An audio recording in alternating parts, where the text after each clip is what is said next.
Easton School Planning Committee meeting of Wednesday, July 20th, 2022. First item on the agenda are the minutes of June 15th, 2022. Do I have any questions or comments? Motion to approve. Second. Okay, that was quick. Losing. All in favor? Aye. Yes. That was easy. And All right, the meeting's next being item. recorded. What? The meeting's being recorded. The meeting's being recorded. Okay, thank you. I haven't done an in-person meeting in like 2 years. It should be on ECAT and Facebook Live, is that right? YouTube today. YouTube, okay. Next item, construction progress update. Walter? All right, good evening, everyone. We'll do our typical run-through of the 10 photos of the construction update. So on the left, you have the mock-up community room showing the cabinetry and millwork that's been going in there. You can see the open slots in there for appliances as well as for sinks. On the right-hand side, you'll see the footings for the fieldstone walls in the courtyard. On the left, you'll see the retaining wall with the black ornamental fence. On the right, you'll see the tile at the kitchen and the hookups for the utilities at the kitchen as well. On the left-hand side in this photo, you see the ramp still under construction but moving right along. Behind it, you can see the plywood, which is getting ready to receive the orchid wall. On the right-hand side, in the gymnasium, you can see a lot of progress has been ongoing there. The gymnasium curtain dividers, the basketball hoops are in, the mechanicals are in, the acoustic wall panels are in to deaden the sound in there so that you don't have the echoing. So progress is moving right along in the gym. The left-hand side, you see a picture from more or less the front vestibule, so the prep work at the front entry that's getting ready to receive concrete tomorrow. You can see the fieldstone wall in the distance on the horseshoe on the radius. On the right-hand side, you can see the elevator that is, I believe, elevator 2, which is right outside the gymnasium, right outside of the new B wing, heading towards at the corner, heading towards Central Avenue. Left-hand side, mock-up room. So not much progress has been made on the mock-up room because we're really not in a position to move it forward yet. It's really ready, really moving right along. On the right-hand side is the start of Phase 1B. So the removal of the asphalt, the removal of the granite curbing outside the Easton Middle School lot.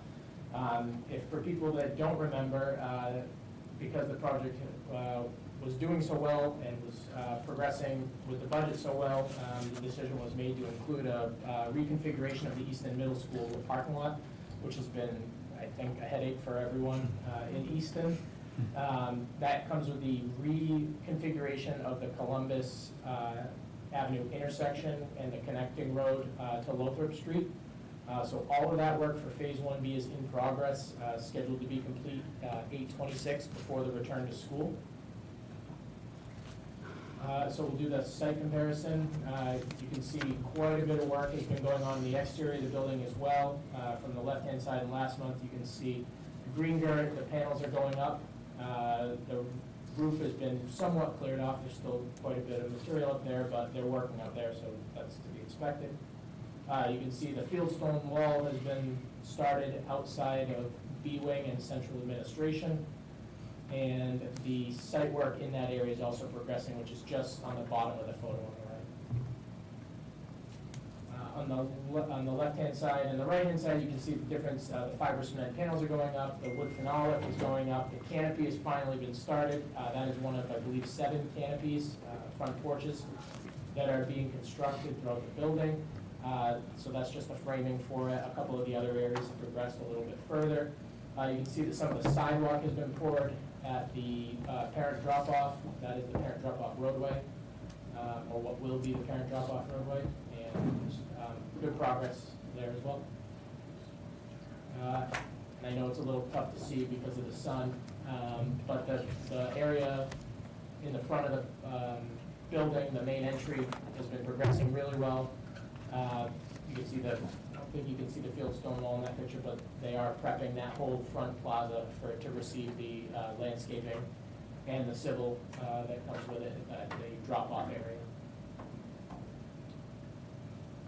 And then just a quick update on the heating oil spill. I think everyone's aware the remediation efforts are ongoing. So since we last met, there's been multiple test borings done to determine the depth of the infiltration of the diesel.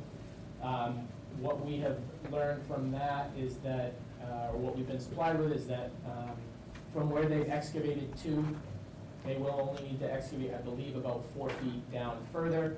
They did remove the column piers, so the canopy, the front porch piers out of there so that they could get in there. What we are waiting on now, or what Brate and the insurance company are waiting on now, is a SOE, so a supportive excavation. It is going to be much less work than originally anticipated because the depth isn't going to have to be so deep. What they're trying to figure out to finalize that plan is the amount that they're going to need to go under the building and do that support. So the reason for the support is the undermining of the building. Again, good news, only 4 feet down, but we are awaiting the structural engineer's recommendation for how that is going to be excavated, supported, and supported. Happy to take any questions on construction progress update and the diesel heating fuel update as well. How many gallons spilled again?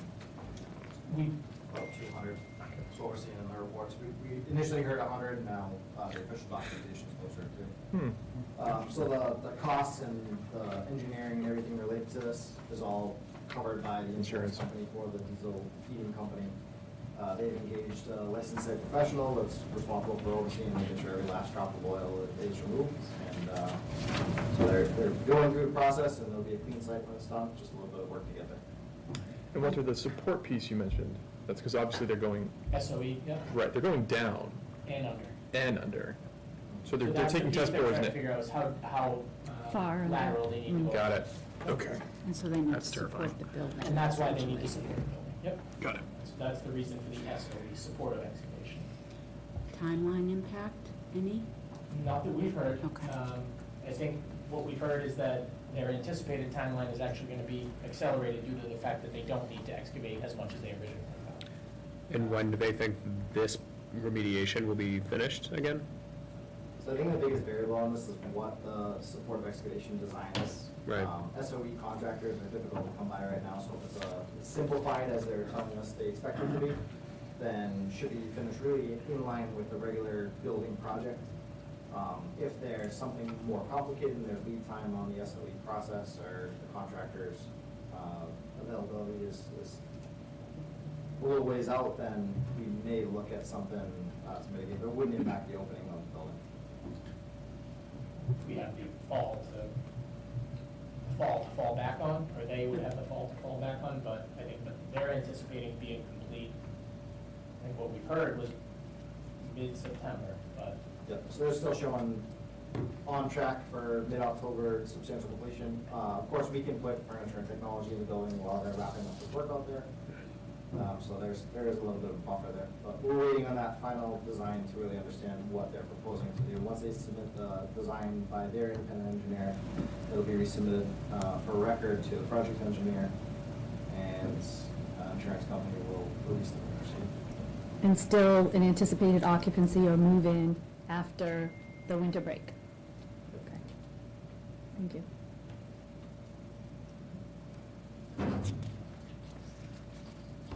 Quick cash flow schedule update, bill to date on the project. Just so everyone knows that this does not include the Brate June requisition. This is bill to date of $54.17 million, MSBA reimbursement to date of $23.15 million, and pending MSBA audit, which will go in at the end of July, is $3.93 million.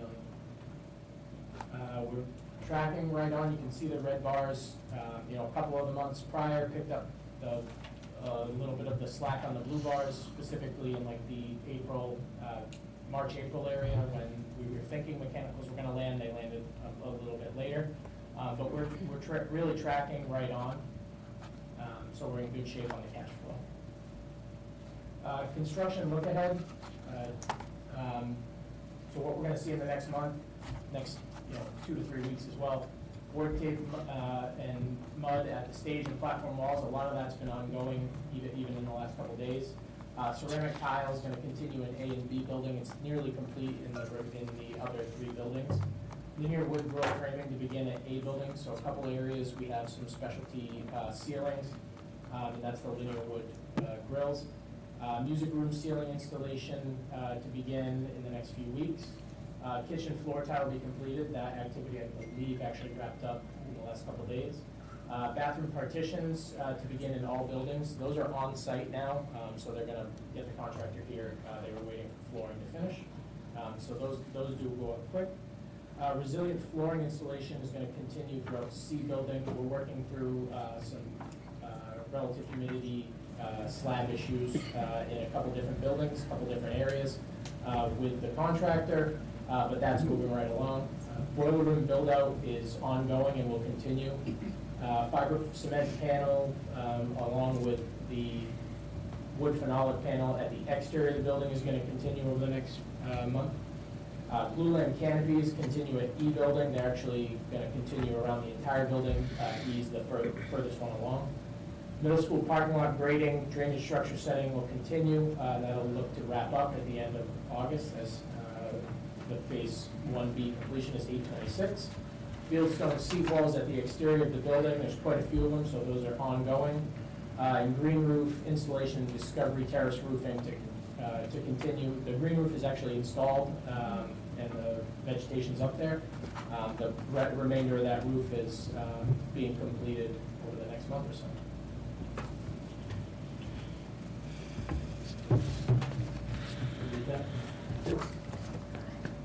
So big picture, top line, bottom line. We have 36% of project time remaining. That includes phase 2, thermal abatement. And at this time, we're showing 57.4% of contingency available. And we have another 25% of current exposure, so stuff that might have been initially rejected and is currently being kicked back and forth.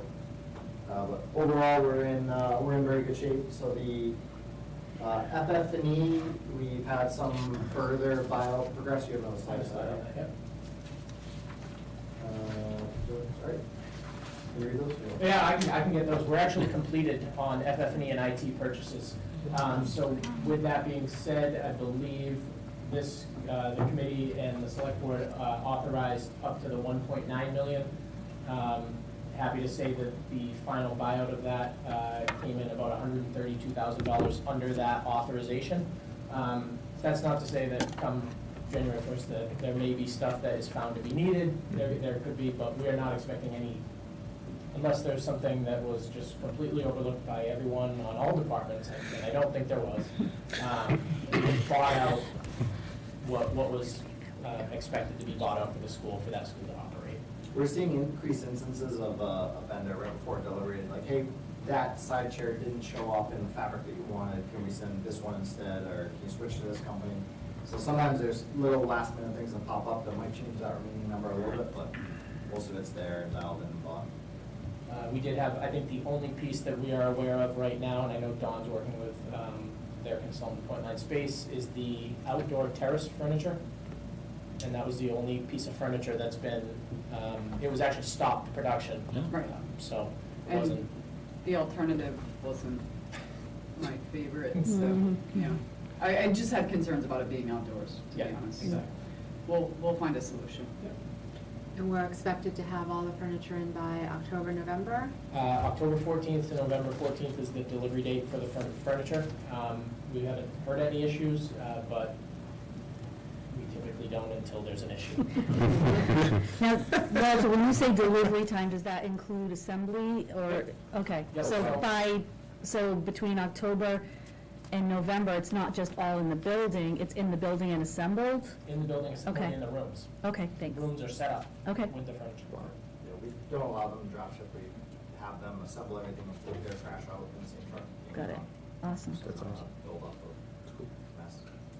So by mid-November, the building will be Furnished. Furnished. We're actually starting technology installation pretty soon. So we were able to find a room to store the boards that the projectors will be similar to this. They are 8-footers. and then the projectors in the wall and the mounting brackets. So they're gonna begin that pretty soon, I think. Next Tuesday? Next Tuesday. Next Tuesday, they're gonna have the mock-up room installed, we'll have it reviewed through Perkins Eastman, and everything's signed off, we'll start the phasing through the building. And there hasn't been any issues with like getting like the big network pieces? We've been, Chris has been all over that for Great. PMA. He's had weekly meetings for the last 6 months. I think there are a couple items that maybe 6 network switches, but those guys are working on solutions to provide temporary setups until those items. Until they're in. Exactly. John Susan and I have been working closely, we're working with PLS as well as Wally to come in and make sure if there's something that we need to install for a short amount of time, we could do that. Okay. But nothing's too far out. Right.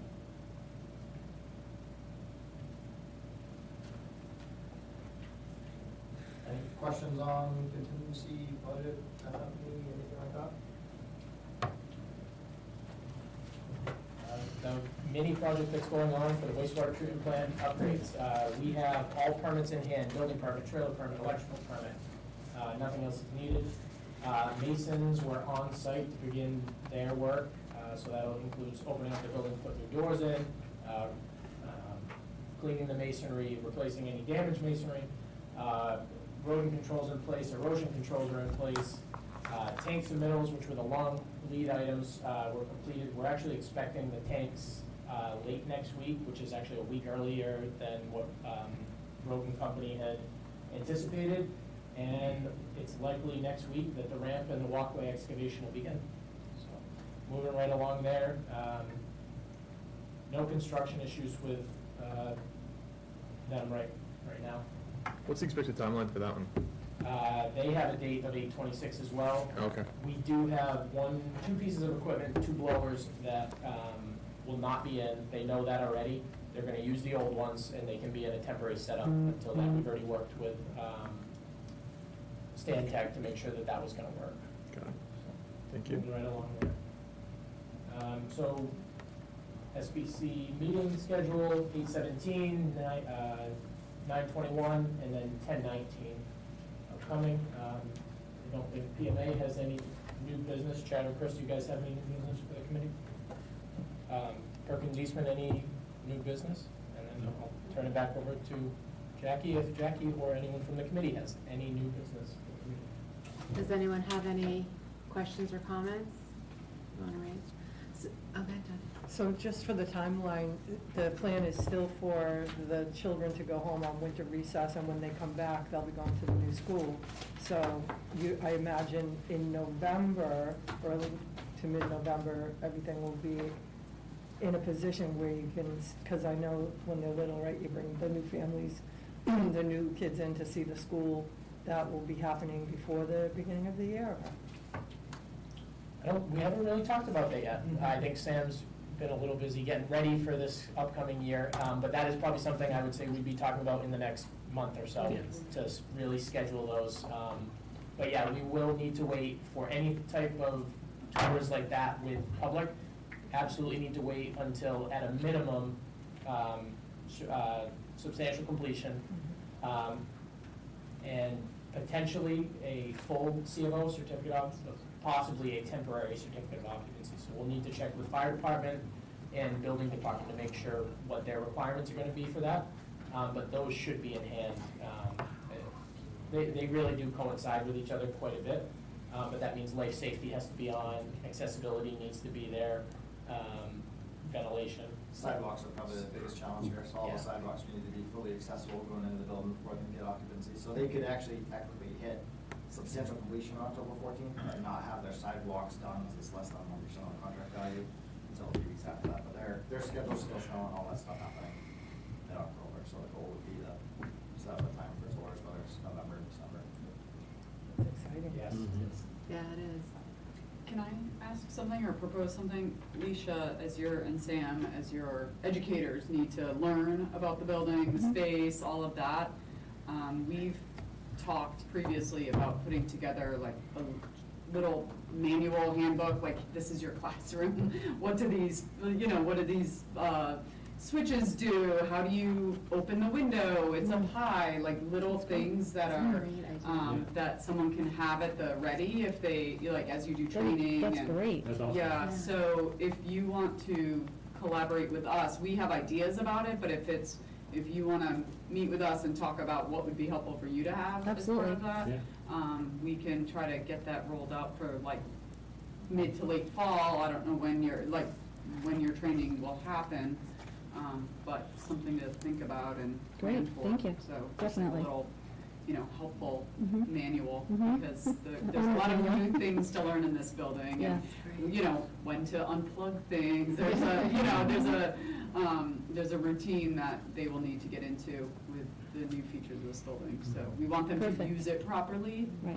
and that will help your energy loads and plug loads and all of those things. We want it to be used to its fullest extent, so. Absolutely. Great. If we could also roll DPW in as well, that'd be great. We'll be trying to hire a building system tech, Yep. in the next few months, so We've having them. been in contact with Dave Fields about that person.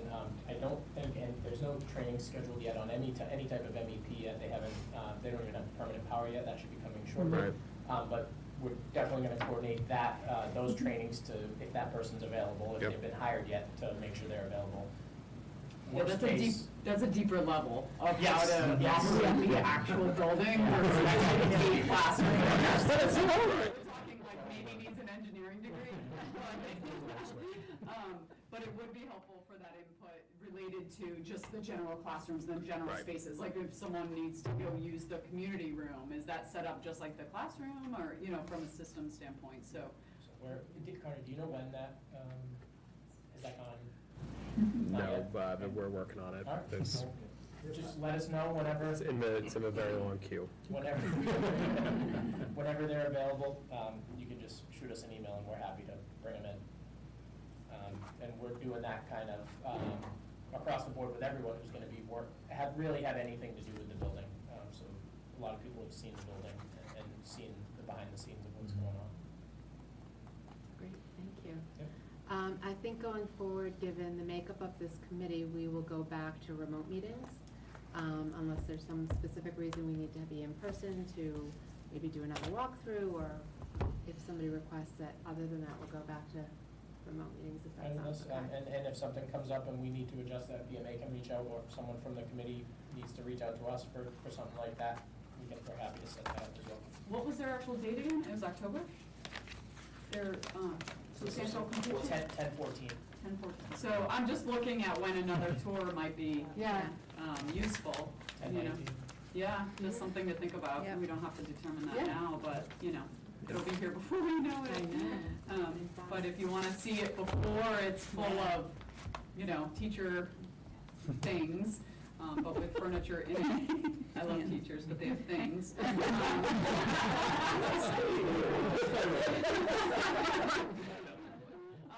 But anyway, so something to think about, maybe that October one. September may be still kind of messy, dirty, getting ready. Actually, That's a great idea. Logistically, are we keeping anything from the old schools outside of what the teachers themselves own, or is it? No. Sam and I have been going back and forth on that recently. We had our first delivery of boxes, or maybe our second. First. Everybody's gotten a All three schools Ah. received boxes for stuff that they would be using in the second half of the year that they felt they could put Right. away Right. for Like curriculum, books, Curriculum, yeah, but like decorations, yes. Furniture and No. that's all keep, right? That's all going away, okay. So, we will, I believe, we will need to turn over an empty building other than attached to the walls. So we're working through that with the schools. How long is Christmas break?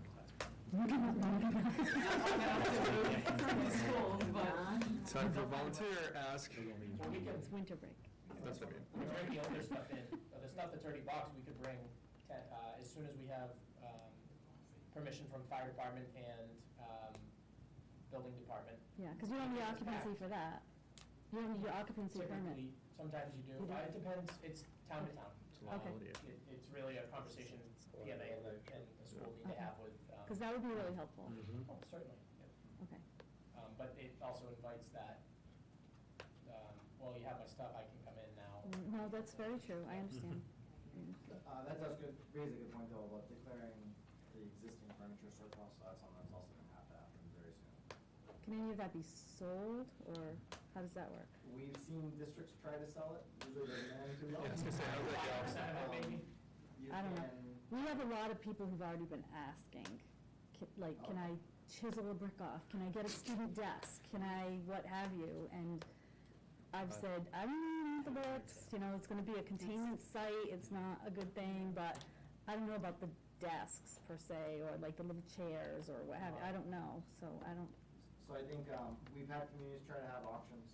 Generally, the stuff doesn't go to auction, so what usually happens is it gets declared surplus, and then Yep. a third-party company comes in, and Okay. sometimes the community does give locals the opportunity to go through and kind of take things if they want Okay. before it gets disposed of.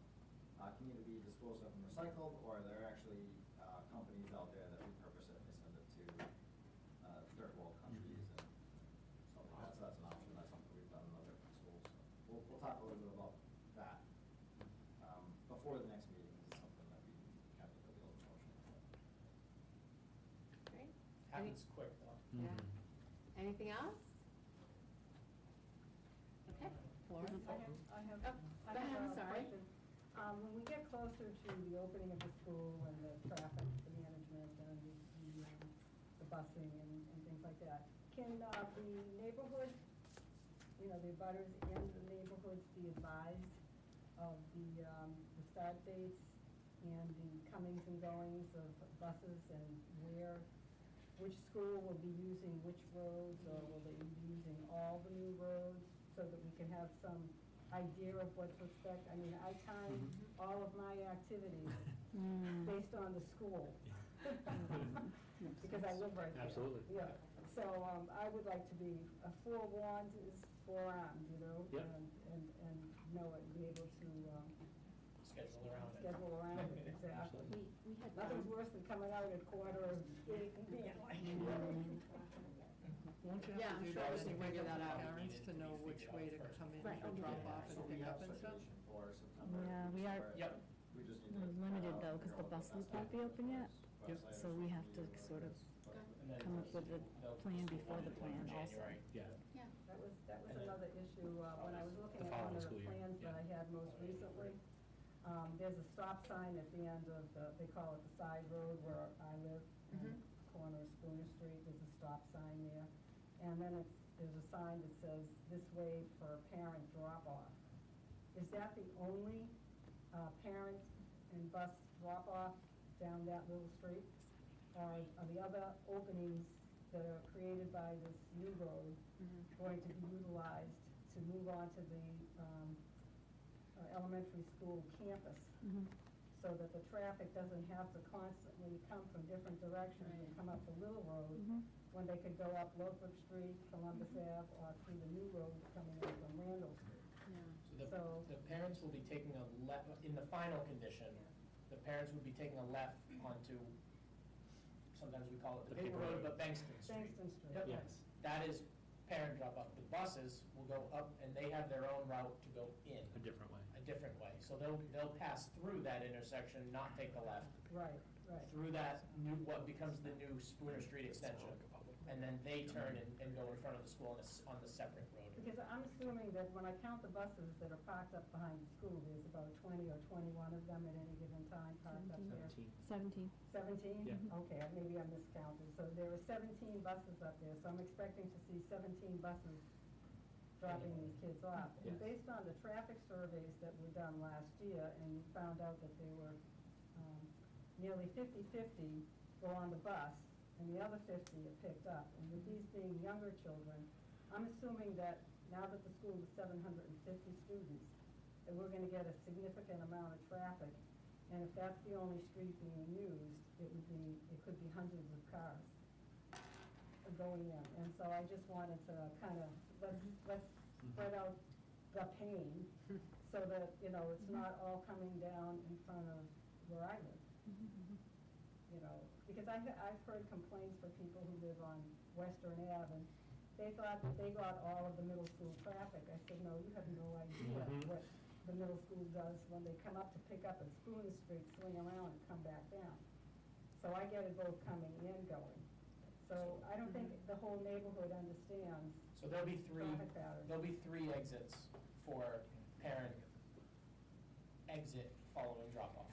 They'll be able to go to Lothrop, they'll be able to go to Columbus, and they'll be able to go back out Spring. So it'll be, you have a 33% In the final plan. in the final condition. Right, the important thing that interim. is that January. between January and when the project is finished, April, May, the bus loop is not available. So Right. it's not gonna be, whatever it is not gonna be what it ultimately will be, which is doubly tricky because we know that The when first it's half. what it's supposed to be, there's still gonna be a trial and error period. So we may not have that perfectly tweaked until the following fall. No, I unfortunately. understand. Yeah, Well, I've lived it just through delays it, and stuff, it's so unfortunate, but I understand that. I just don't want people to think like what it is next spring is gonna be what it is, because that's with our limited Road work. road work. Yeah, I wasn't thinking that way at first Right. myself, and so I just recently have come to accept the fact that it's not actually gonna be the traffic pattern that we're hoping for, so it's gonna be kinda tough in the spring. But I think what Florence is asking is not that it be perfect, but that the residents Residents know about it. understand. No, I how totally it's understand done. that. Yeah. I literally just realized this myself, so in case anybody So, else didn't, PMA's I'm worked making with, sure. David and the bus company, I believe. I'm Yep. not sure. Yeah, we've already We met. did a walkthrough, Well, we met for a temporary plan, temporary but, condition for yeah. for January. It's not great, though, I mean, Right. it's not that big queue we were hoping for, but that's when I realized it. So- At that meeting. We can get that, I mean, we can, if that's Okay. ready to go, we can post that on social media and website and Yep. everything. I think at this point, everybody, the Seacoast is bought in, the busing company's bought in, Seacoast bought in. And that's what it looks like on paper. We may have to even tweak that, because we're making, educated guesses based on who usually drives, but we have to remember that typically, people who drive to the main campus are driving to the main campus because they're close. Somebody who drove their child to Center School because they're close to Center School, or Moreau because they're close to Moreau, may not still drive their student all the way over. It may not work with their schedule or what have you, so we're making the best educated guesses we have, but I anticipate a lot of tweaks to it, and we won't stop tweaking it until it's really the best scenario for the residents, and better than it was, because that's really the whole goal of all of this, is to make it better than it was before we started. What's the window for bus sign-up? Is there a closing window for bus sign-up? If people do drive and go, well, no, they can still. Only for the park and ride part of it. If they live within the radius of the school, the 1 mile radius of the school, they can do it anytime. But if they're outside of that radius and they do the pay and ride program, there is a point where that is shut off Okay. because of capacity. Right. Wait, but within the radius, they're not eligible though, right? I guess I'm misinterpreting what you're saying. I think you're, Say it yeah. backwards. Oh, I said it, excuse me, I said it backwards. Currently, I said it backwards. Within the radius, they get bused. Yeah, yeah. Within the radius, they don't get bused. Is there a- Outside of the radius, Not for K to they do two. get bused. If they're within, K to two, We're all bus, K to two. K to 2 all gets bused. Right. It's the Richardson all the way up. right. If they live within the 1.5. Right, they're mile outside of radius, it. Right, Then they right. sign up for pay and ride. Pay and ride is a date in the spring. We usually do a mailing sometime in May, and we expect them back Right, right, June right. 15th, before the summer starts. Now, there are a few people that sneak in later after the fact. Sure. Yeah, I mean, they may have a. yeah, if we have room, we always, I guess to that same point, though, like if you have an existing bus route that's set up and you have someone that has self-selected to drive their child, and then they hit whatever the traffic situation is, and they go, well, It happens. right, Does- there's no closing window for that. No, so all K to two students are assigned a bus, Right. whether they opt to use it or Oh, not. okay, got it. But if they run into that problem, like, oh, I really want to use the bus, we typically we get notification from the parent, To the we route. alert the bus driver that the Yeah. student is starting, and they add them back to the route. Got it, okay. Cross fingers. always think district perspective first, sorry. How dare you. I'm sorry, I must be thinking of ancient times, but all K to 2, so there won't be any walkers? There are students that do walk, But But they have a bus. all K-2 students are given the option to ride a Eligible. bus Yeah. Yes. without being charged. Oh, okay. I somehow didn't realize that, walkers would also be eligible for the bus. I mean, for the less than a mile and a half, depending on which. Because before with Moreau Hall, everybody basically No, I had to knew take the bus. everyone. No, I knew that, but from Moreau Hall, I was just Roads, so thinking we didn't about want Parkview. students Right. Yeah, we have my kids on 138, they walk, they're fine. We up the life insurance, but they're fine. Any other questions or comments? 4 miles, that'll be great. Okay, I'll take a motion It's for me. adjournment. Yeah. Motion to adjourn? Second. All in favor? You get to raise our hands. Thanks for coming in. That was Thanks great. for coming on the tour. Thanks for the tour. Very educational. Dawn, you did a great job as tour guide, don't sell yourself.